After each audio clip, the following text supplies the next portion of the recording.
आप सभी ने चैट जीपीटी का नाम सुना होगा। आप सभी ने एआई का भी नाम सुना होगा और कहीं ना कहीं उसे कई बार यूज भी किया होगा।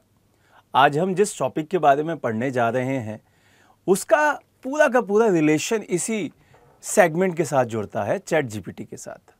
बहुत सारे विशेषज्ञों का मानना है कि एआई की दुनिया में आपकी जिंदगी दूसरों के हाथों में जाती जा रही है। एआई, आर्टिफिशियल इंटेलिजेंस आपकी पूरी दुनिया को एक जगह पे कैप्चर करके आपको, लोगों को गुलाम बना रहा है। अब उसी सेगमेंट के बारे में समझना है कि चैट जीपीटी आपकी जानकारी लेकर आपको कहीं गुलाम तो नहीं बना रहा है। क्या आपको सारी जानकारियां वहां पर अपलोड करनी चाहिए या नहीं करनी चाहिए? इसके साथ साथ और भी कई सारे एआई टूल्स हैं। जैसे कि आप देखेंगे एक टूल बहुत फेमस है एडिटिंग के लिए जिसका नाम है परप्लेक्सिटी। वो भी बहुत फेमस टूल है जहां पर आप अपनी सारी पिक्स अपलोड करते हैं, बहुत सारी जानकारियां अपलोड करते हैं।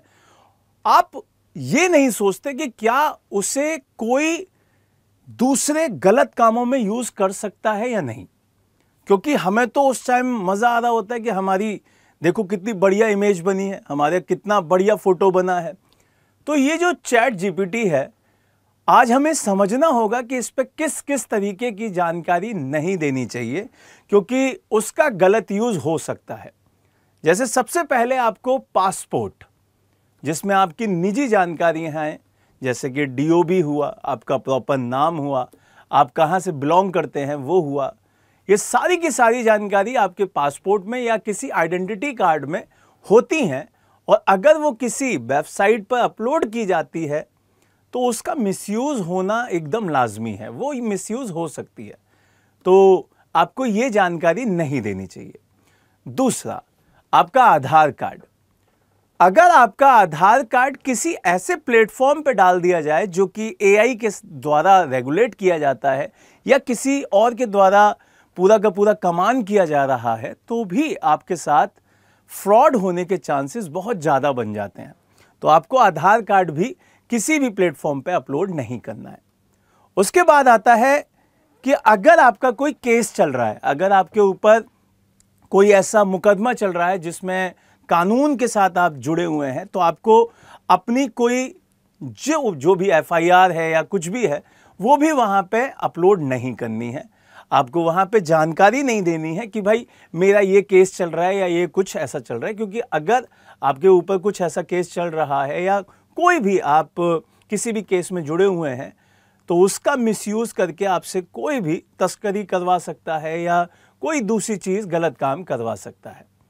यहां से आगे बढ़ते हैं और सबसे इंपॉर्टेंट, आजकल लोग एआई से दवा पूछते हैं। तो एआई से दवा ना पूछें, क्योंकि वो डॉक्टर नहीं है। वो आपकी मदद कर सकता है, आपको बता सकता है, लेकिन आपको प्रॉपर दवा नहीं बता सकता कि भाई ये दवा आपको खानी है। तो कृपया करके एआई को एआई ही रहने दें, उसको डॉक्टर ना बनाएं। उसके साथ साथ आपके बिजनेस के जितने भी अकाउंट्स हैं, उनकी जो जानकारी है, जो फाइल्स हैं, वो कभी शेयर नहीं करनी चाहिए, क्योंकि उसका भी मिसयूज बहुत ज़्यादा हो सकता है। अगर आपका ऑफिस का अकाउंट है और आप अपनी जानकारी देते हैं और उसका पूरा लिंक आपके पूरे ऑफिस के लोगों के पास है, तो वो जानकारी वो भी क्या कर सकते हैं, यूज़ कर सकते हैं। तो ये वो तरीके हैं जिससे आप अपनी कॉन्फिडेंशियल जो फाइल्स हैं उनको शेयर ना करते हुए आप इस फ्रॉड से बच सकते हैं। तो उम्मीद करता हूं जो ये मैंने जानकारी आपको दी वो आपकी आम जिंदगी में बहुत बेनिफिशियल रहेगी।